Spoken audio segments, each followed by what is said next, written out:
Graças a Deus, amados irmãos, nós lemos na carta do apóstolo Paulo a Tito, no capítulo de número 3, e nós lemos do versículo 3 ao 7, que está escrito, porque também nós éramos, noutro tempo, insensatos, desobedientes, extraviados, servindo a várias concupiscências e deleites, vivendo em malícia e inveja, odiosos, que é o contrário de quem ama, né?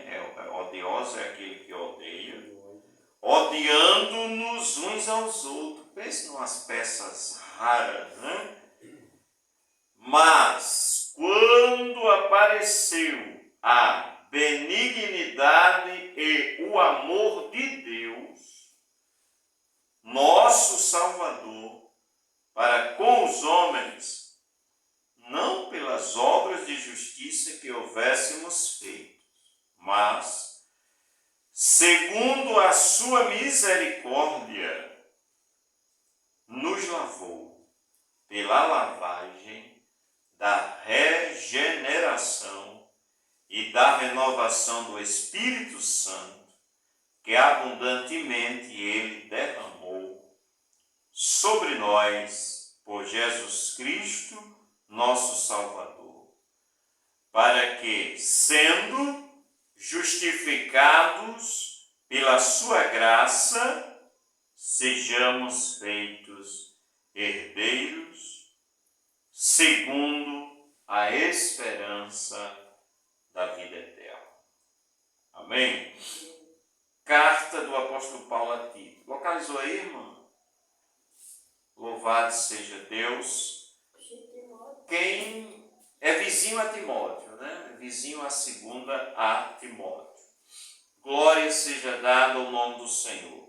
Quem escreveu essa carta, nós já desde o início que a gente fala, carta do apóstolo Paulo a Tito. Quem era Paulo, né? Ou quem foi Paulo antes do encontro com Jesus? Paulo, irmãos, antes era chamado Saulo. Ele aparece a primeira vez, é mencionado ele no livro de Atos, já no final do capítulo 7, quando ele, segundo o texto ali, segura as vestes dos que apedrejavam Estevão. É a primeira vez que menciona Saulo ali, um jovem chamado Saulo. A Bíblia apresenta ele ainda jovem, cheio de força, perseguindo a igreja em Jerusalém e realmente com força, certo? E ele não só satisfeito, Saulo, jovem, cheio de vigor, em perseguir a igreja dentro de Jerusalém, pede uma autorização para ir perseguir já em outra cidade de nome Damasco. Ele pede autorização e vai. Só que nesse caminho, próximo de Damasco, é a vez que Jesus se apresenta a ele em um clarão e lhe fala, né? Primeiro aparece um clarão, diz que ele cai e fica cego e ouve a seguinte voz: Saulo, Saulo, por que me persegues? Ao que Saulo ali pergunta à voz: quem és, Senhor? E a resposta: eu sou Jesus a quem tu persegues. Ali foi o encontro de Jesus com o jovem hebreu, né? Fariseu Saulo de Tarso. Pois bem, a partir dali, daquele encontro, ele passa agora a pregar o evangelho e a ser um dos tais que era a quem ele perseguia. Aí, nessa carta, irmão, veja como agora ele se identifica. No primeiro versículo da carta, aqui, onde diz: Paulo, servo de Deus e apóstolo de Jesus Cristo, segundo a fé dos eleitos de Deus e o conhecimento da verdade, que é segundo a piedade, em esperança da vida eterna, a qual Deus, que não pode mentir, prometeu antes dos tempos eternos, mas a seu tempo manifestou a sua palavra pela pregação que me foi confiada, segundo o mandamento de Deus, nosso Salvador. Quantas coisas grandes ele fala só nessa salvação. Ele se identifica como servo de Deus e apóstolo de Jesus Cristo, segundo a fé dos eleitos de Deus e o conhecimento da verdade. Quem é a verdade, né? Jesus diz: e conhecereis a verdade, e a verdade vos libertará. E outra vez Jesus disse: eu sou a verdade. Então, conhecimento da verdade equivale a conhecimento de Jesus, que é segundo a piedade. Irmãos, e isso traz uma esperança. O versículo 2 diz: em esperança de quê? Da vida eterna. O que é a vida eterna? A salvação, irmão, da nossa alma. Jesus, certa vez, em um de seus discursos, ele pergunta: que adianta ou que aproveita o homem ganhar o mundo inteiro se ele perder a alma? Não é? Pois bem, em esperança da vida eterna, a qual Deus, que não pode mentir, prometeu antes dos tempos dos séculos. Olha, irmãos, que revelação aqui. É uma revelação de que Deus prometeu vida eterna antes dos tempos dos séculos. É uma promessa de Deus, vida eterna.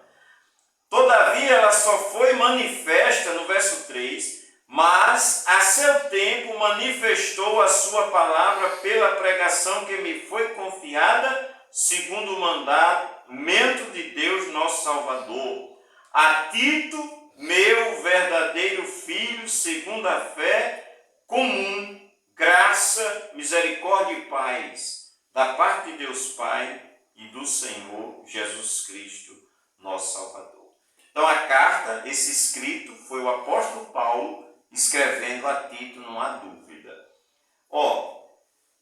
Versículo 5. Por esta causa te deixei em Creta. Creta era uma região, vejamos, para que pusesses em boa ordem as coisas que ainda restam, e de cidade em cidade estabelecesses presbíteros como te mandei. Então, Creta, irmãos, era equivalente a João Câmara. Hoje, João Câmara tem um pastor de campo, ou seja, ele é um pastor supervisor, que supervisiona Cachoeira, Bento Fernandes, Jandaíra, Parazinho. É essa mesma situação de Tito. Creta era como João Câmara. E o apóstolo diz: olha, por isso eu te deixei em Creta, para que colocasse em boa ordem as coisas que ainda restam. Sempre tem o que se fazer, irmãos. Sempre tem o que fazer. As coisas que ainda restam, e de cidade em cidade estabelecesse presbíteros. Aí aqui ele vai dar as características de quem deve ser um presbítero, uma pessoa separada para o presbitério.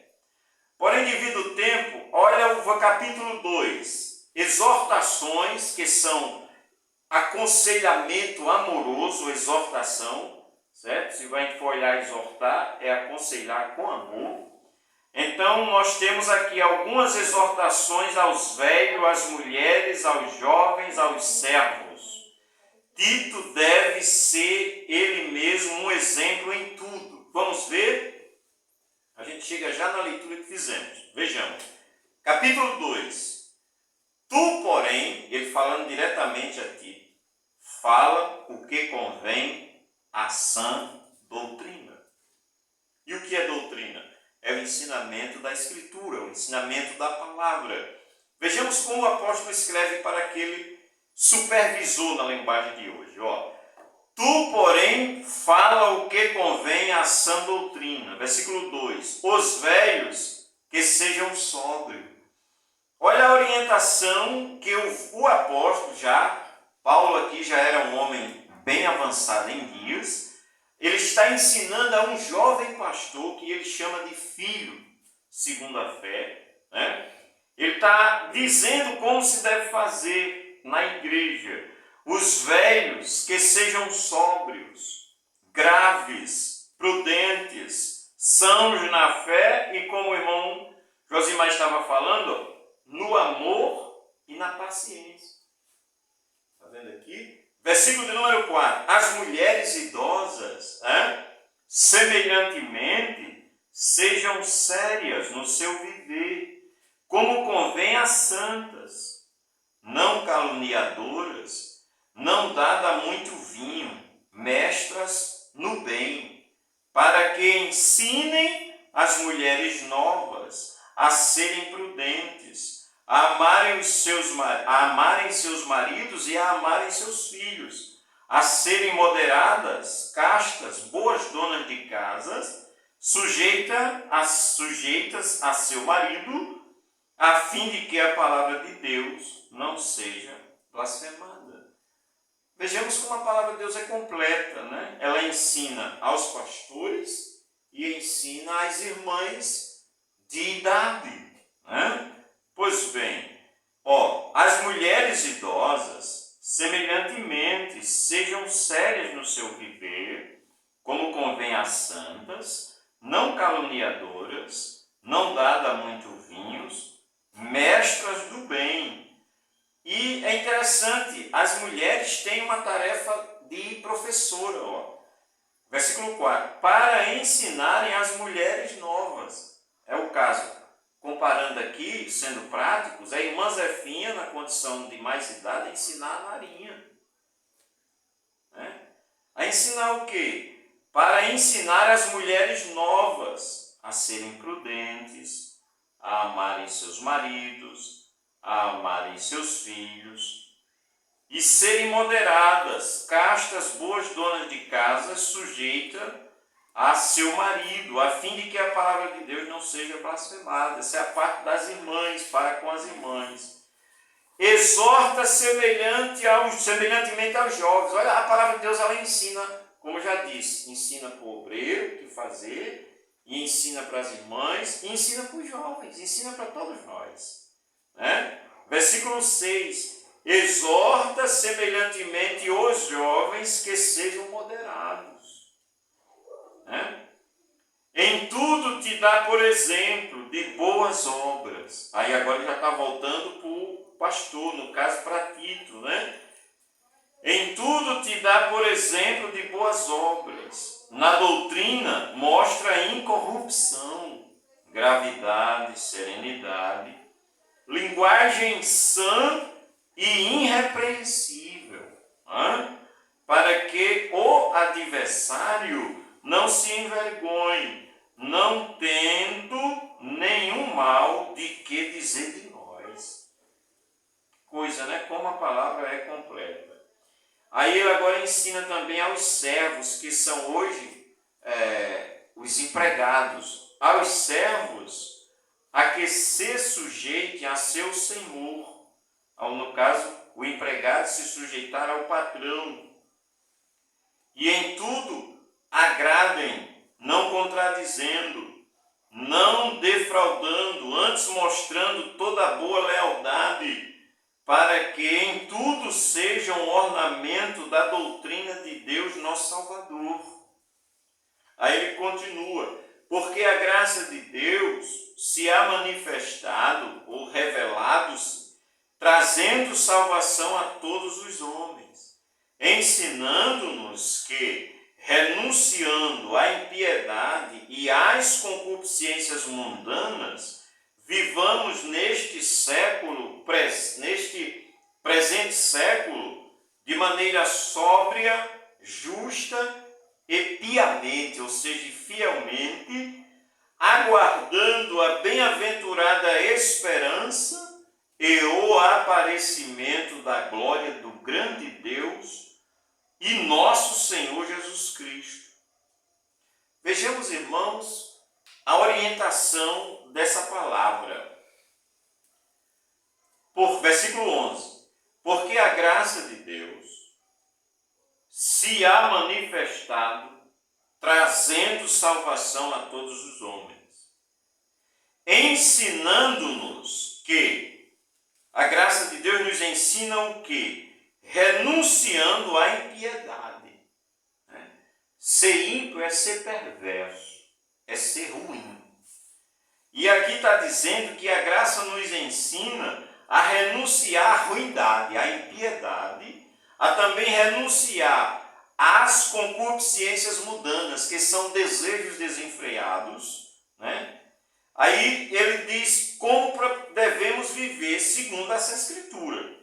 Vivamos neste presente século de maneira sóbria. Sóbria, irmão, é o contrário de bêbado. Ou seja, quando uma pessoa, qual é a diferença? Nós aqui estamos todos sóbrios, ou seja, ninguém aqui está embriagado. Ser sóbrio, ser equilibrado, né? Porque diferentemente de uma pessoa que não está embriagada, a embriagada ela não se equilibra direito, né? Então aqui a orientação é que sejamos pessoas sóbrias, sabendo o que estamos fazendo, né? Aí ele diz, renunciando à impiedade e às concupiscências mundanas, vivamos neste presente século sóbria, justa e piamente, que é fielmente. Aí o versículo 3, aguardando, como nós devemos estar? Aguardando a bem-aventurada esperança. Que esperança nós devemos estar aguardando? E o aparecimento do grande Deus. Ou seja, o que está para acontecer, que a gente não sabe quando, é Jesus aparecer. E nós, quanto igreja, segundo o texto, é para nós estar aguardando. Mas parece que nós não estamos mais aguardando. Parece que agora a esperança da igreja é para cá mesmo. Não é? Porque o que mais se ouve é, Deus vai realizar o seu sonho. Deus é com você. Deus vai lhe dar o que você está pedindo. É só você aguardar que vai já chegar. Tudo para aqui. Não que Deus não faça, claro que Deus faz. Mas antigamente a gente lia mais o quê? Né? A gente lia isso aqui, ó, Colossenses, capítulo 3. Se não, vamos relembrar. Ó, o que mais a gente ouvia era esse Colossenses, voltando aí umas 5, 6 páginas ou mais. Mas eu vou ler para ganhar tempo. Capítulo 3 de Colossenses, era muito lido isso aqui, ó. 3 e 1 de Colossenses. Portanto, se já ressuscitaste com Cristo, buscai as coisas que são de cima, onde Cristo está assentado à direita de Deus. Pensai nas coisas que são de cima e não nas que são da terra, porque já estás mortos e a vossa vida está escondida com Cristo em Deus. Quando Cristo, que é a nossa vida, se manifestar, então também vós vos manifestareis com Ele em glória. A gente ouvia mais essa parte. Se já ressuscitaste com Cristo, buscai as coisas que são de cima. Essa era a pregação de 20, 30 anos atrás. A gente pregava mais, a gente ouvia. Quando eu cheguei, eu escutei muito isso aqui. Os pregadores, os pastores, irmão, esqueça do mundo, se desligue do mundo, pense nas coisas do céu, nós vamos para o céu. Cadê essas pregações, irmão Miranda? O senhor que tem mais tempo de fé do que eu, a irmã Zefinha que creu antes de mim, são 40 anos, mais de 40 anos de fé. Por isso que eu disse agora, a gente mudou a nossa forma. A nossa esperança não é mais eita, Jesus está vindo. É tanto que quase todo domingo a gente escutava, irmão, Jesus está bem pertinho. Aí eu fico sempre observando, nós vivemos uma pandemia e pouco se falou que Jesus estava voltando, dentro da pandemia. A guerra está aí, essa guerra não é a única, na verdade tem 13 guerras no mundo nesse momento. E a gente nem faz mais ligação que guerra é sinal da volta de Jesus. Observa isso. Aí a pregação hoje é, Deus vai realizar seu sonho, Deus vai realizar seu desejo. Disse até assim, irmão, aquele problema que está na justiça, Deus vai pegar o que está embaixo e o que está em cima. Então Deus é injusto se ele fizer isso, porque aquilo é pela ordem. Vai 1, 2, 3. Então se Deus manda pegar de baixo do que está em cima, isso é corrupção. Percebe? É verdade. Pois vamos voltar. Aí aqui, capítulo 3, continuando no capítulo 2, onde nós estávamos, né? Versículo 13. Aguardando a bem-aventurada esperança. Né? Tito 2, 13. Nós devemos, segundo esse texto, devemos estar aguardando a bem-aventurada esperança e o aparecimento do grande Deus, o nosso Senhor Jesus Cristo, o qual, olha, vejamos o que Jesus fez, irmão, versículo 14, o qual se deu a si por nós, a si mesmo por nós. A gente já sabe disso, mas é o Escrito que está trazendo de volta. Ó, o qual se deu, Jesus se deu a si mesmo por nós, para nos remir de toda iniquidade e purificar para si um povo seu especial, zeloso e de boas obras. Olha o 15, irmão. Fala disto. Olha, meus irmãos, tu que já é pregador, dirigente de congregação, como nós, olha de que se deve falar. Fala disso, irmão Zé. Está aqui, ó. Fala disso. Fala disso o quê? Fala que nós devemos estar aguardando a bem-aventurada esperança. A volta de Jesus. Está vendo, Marinho? Aguardando o que está no versículo 13. E tudo isso, irmão, a gente recebe por meio de Jesus. O verso 14 diz, o qual se deu a si mesmo por nós, para nos remir de toda iniquidade e purificar. Sabe por que nós somos perdoados, irmãos? E por que nós chegaremos ao céu?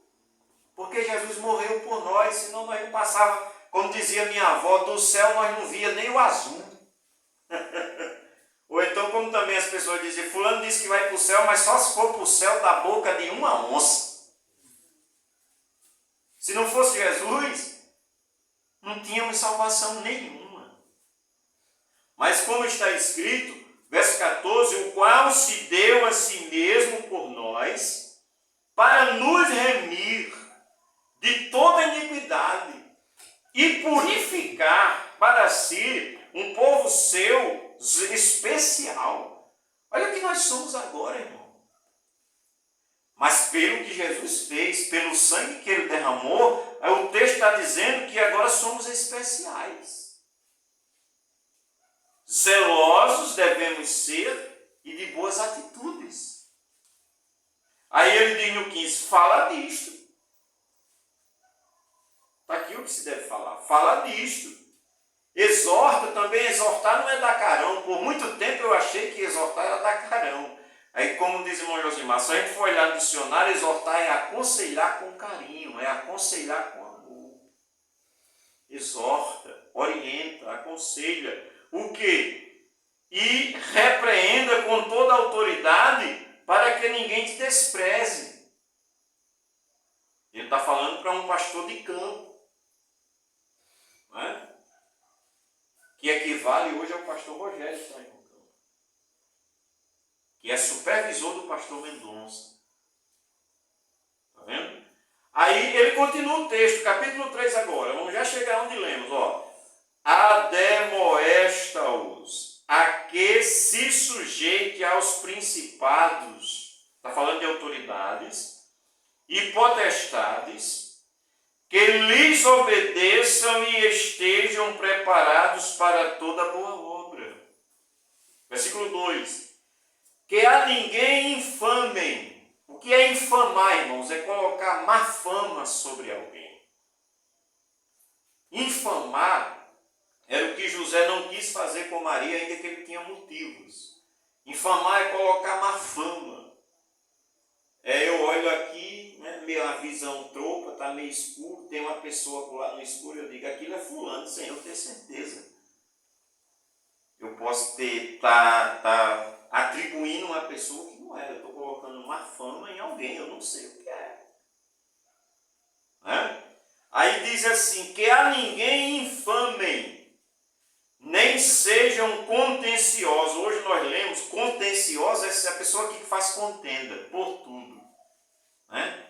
Aí nós lemos hoje que Abraão, como era o mais velho, foi hoje ou foi ontem que a gente leu? Acho que foi hoje. Aí Abraão, o gado de Abraão e o gado de Ló era muito gado para morar na mesma terra. Aí os pastores já estavam brigando, os pastores. Aí o Abraão, o mais velho, chegou para o sobrinho, para Ló, e disse assim, não é bom que haja contenda entre nós. Ó, está aqui a terra. Toda essa terra diante de nós. Se você for para a esquerda, disse Abraão a Ló, eu vou para a direita. Se você for para a direita, eu irei para a esquerda. Mas vamos nos separar para que a gente não brigue, não sejamos contenciosos. Olha a orientação aqui. Ademoesta os que se sujeitam às autoridades. Versículo 2. Que a ninguém infame nem sejam contenciosos, mas modestos, mostrando toda mansidão. E isso aqui, ó, segundo o texto, para com todos os homens. Porque também, aí agora aqui, lembra que nós lemos agora? Aí ele está orientando tudo isso para pegar onde a gente leu agora, versículo 3. Porque também nós éramos, noutro tempo, insensatos, nós éramos desobedientes, nós éramos extraviados, servindo a várias concupiscências e deleites, vivendo em malícia e invejas, odiosos e odiando-nos uns aos outros. O que é que o apóstolo está dizendo aqui? Ei, menino, se lembre de onde vocês saíram. Vocês estavam lá na mesma situação das pessoas que estão no mundo. É isso que o apóstolo está dizendo.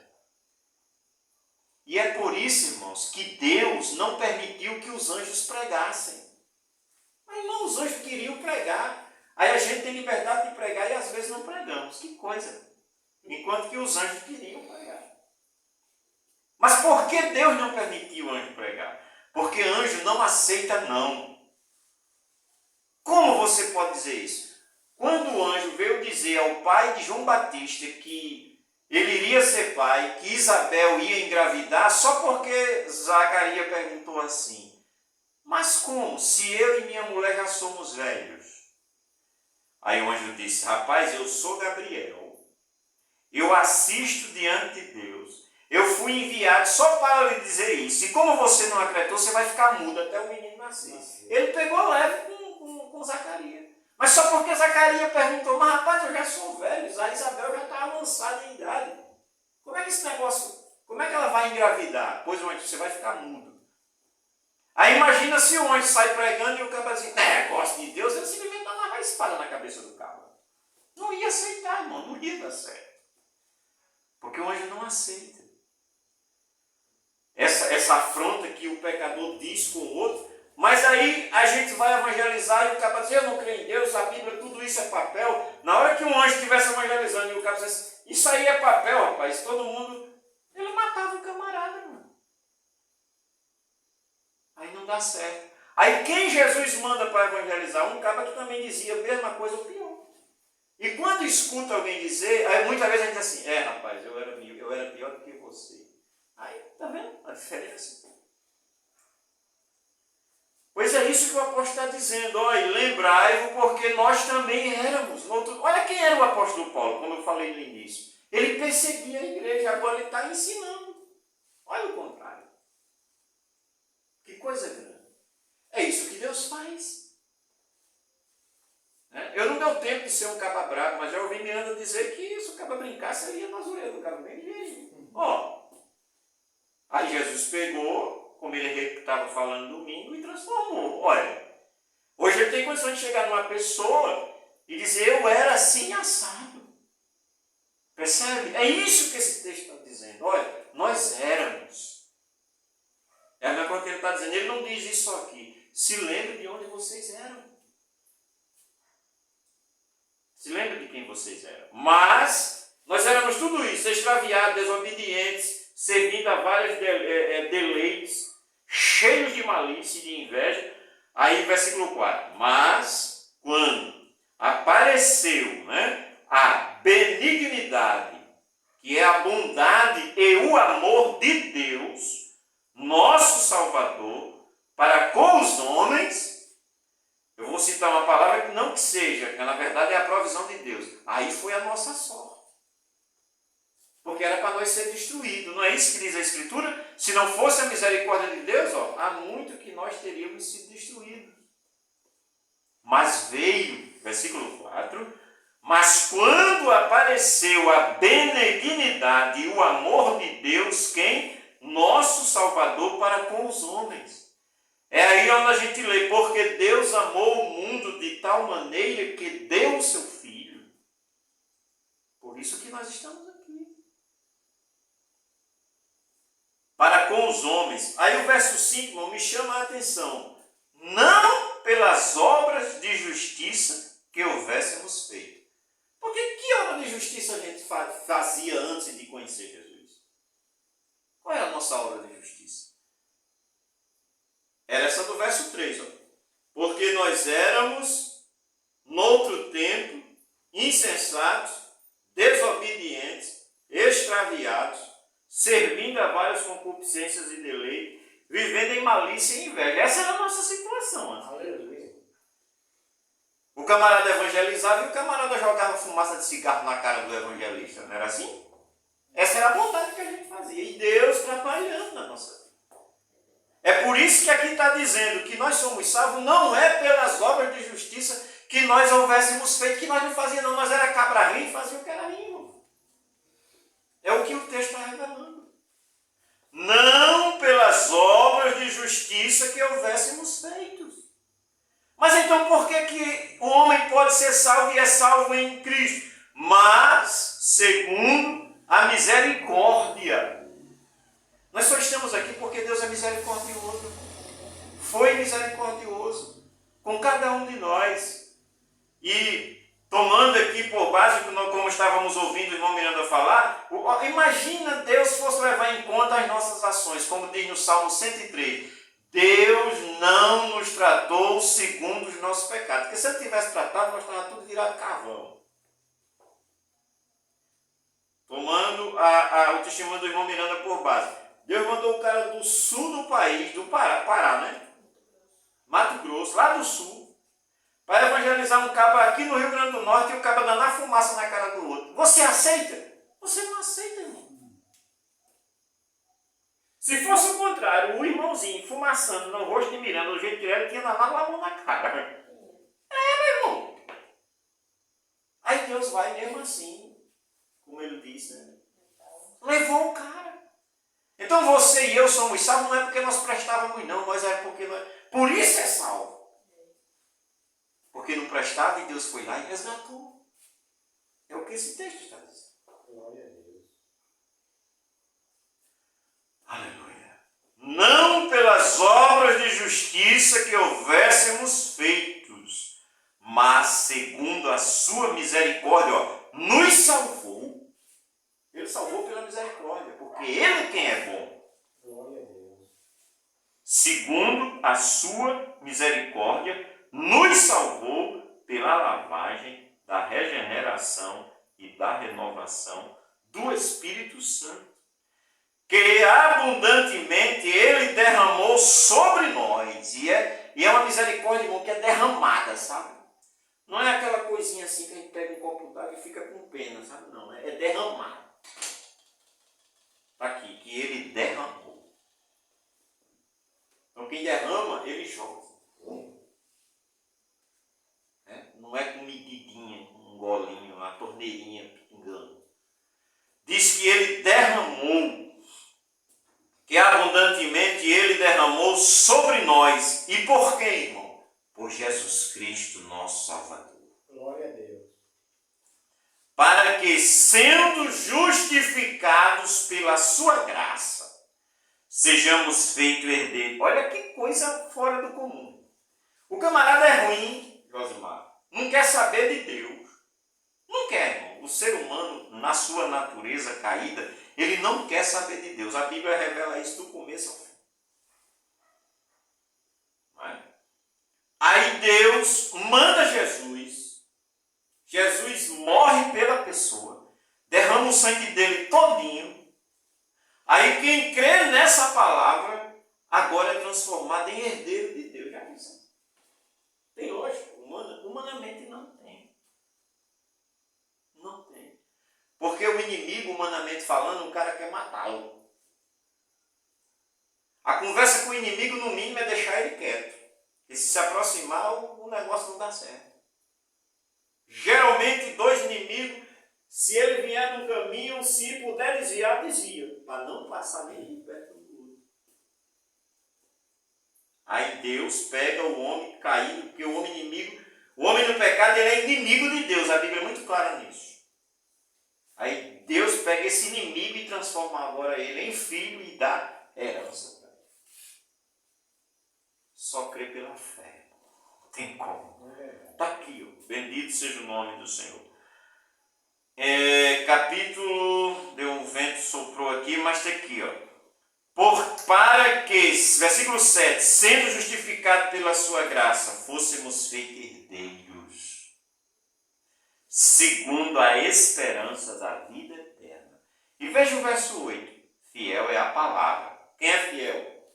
A palavra. Fiel é a palavra, e isto quero que de veras afirmes. Tem gente afirmando tanta coisa sem fundamento. Mas se nós queremos afirmar um negócio, está aqui. É que em Cristo nós somos herdeiros de Deus. Pode dizer. Como ele disse, isso eu quero que você diga. Fale isto.